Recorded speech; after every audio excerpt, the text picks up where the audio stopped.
So the Xiaomi 17T Pro just dropped in May 2026 and everyone is calling it the ultimate flagship killer, but I'm here to tell you they're all wrong. The real king actually came out back in November 2025 and I'm talking about the POCO F8 Ultra, with which I've spent the last few weeks testing it thoroughly to see if it still holds up in 2026. I've gamed on it, I've watched movies on it, and it survived bouncing around in my pocket while I aggressively pedaled my bike up around the city because I somehow convinced myself selling my car in January was a great lifestyle choice.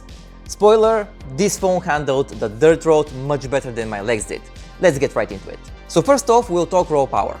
The brand new Xiaomi 17T Pro is packing the Dimensity 9500 chip, which is blazingly fast, and I know that because I tested the Redmi Turbo 5 Max rocking the same CPU. And so the POCO F8 Ultra has the Snapdragon 8 Elite Gen 5 stuffed inside, which I found out to be just as powerful.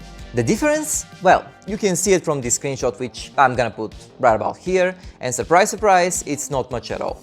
So I played the most demanding games on both of these devices and I found out that they run almost identical.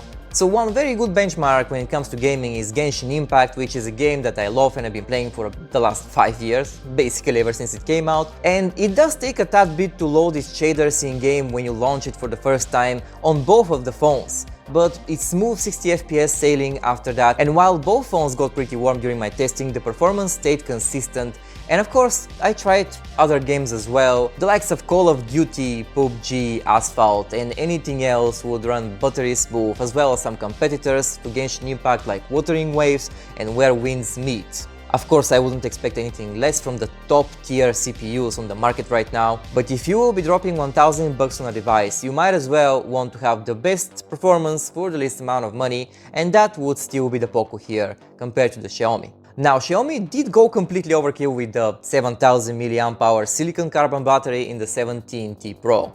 But the POCO F8 Ultra here is right behind it with 6500. In real world terms, both of these phones will easily survive a full day of heavy gaming, at least 2 days of endless YouTube doom scroll and the deep existential dread I feel every morning while drinking my Huel shake and trying to convince myself that oats and low-fat cocoa taste just like real dessert. Plus, the POCO F8 Ultra still features 100 watts of wired and 50 watts of wireless charging, so even if you manage to kill it, you're back to 100% in just about 40 minutes. Awesome stuff, really. The 17T Pro technically gives you a 144Hz refresh rate on its 6.83-inch AMOLED screen. So of course, how would the POCO beat it with only 120Hz? You and me both know that it doesn't matter. The difference is literally negligible, and here is the real kicker: the price.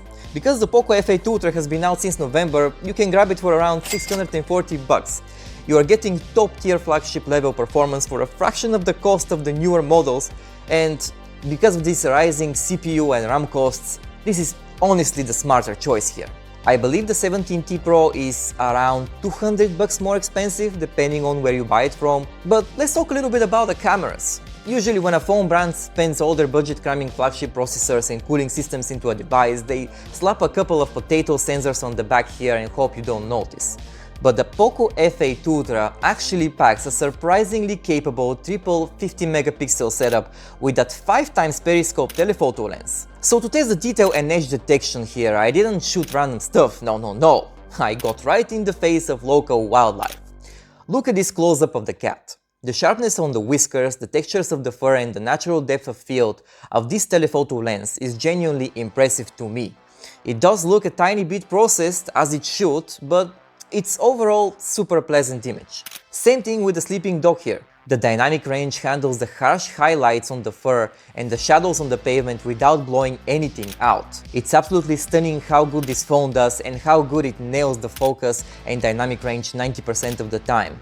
But where this setup gets ridiculous is the zoom reach. I took some photos of the river Danube to see how far you can push the telephoto before the image turns into watercolor mush.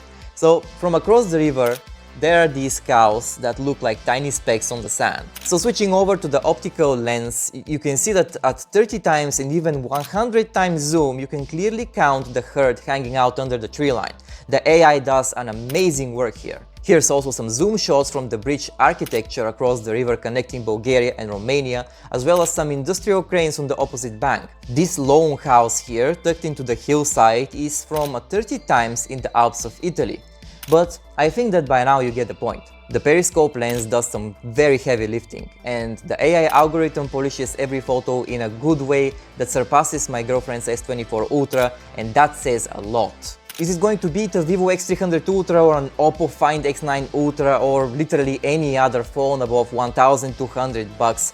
Probably not, and anyone telling you that is lying to you. But for catching spontaneous shots on your travels or zooming in on things you're too lazy to walk over to, this phone destroys the competition and you probably can't find anything better for the money. I've had a lot of fun with it and I plan on keeping the POCO for a longer time just because I enjoy it so much. But by now you should probably have a better idea of what your new phone is gonna be. My advice? Skip the flashy newer release date and stick to the better hardware overall. In fact, with that battery life and camera tech, this is probably the exact phone I'll be taking with me when I move to Southeast Asia sometime next year. Anyway, talk to you in the next one.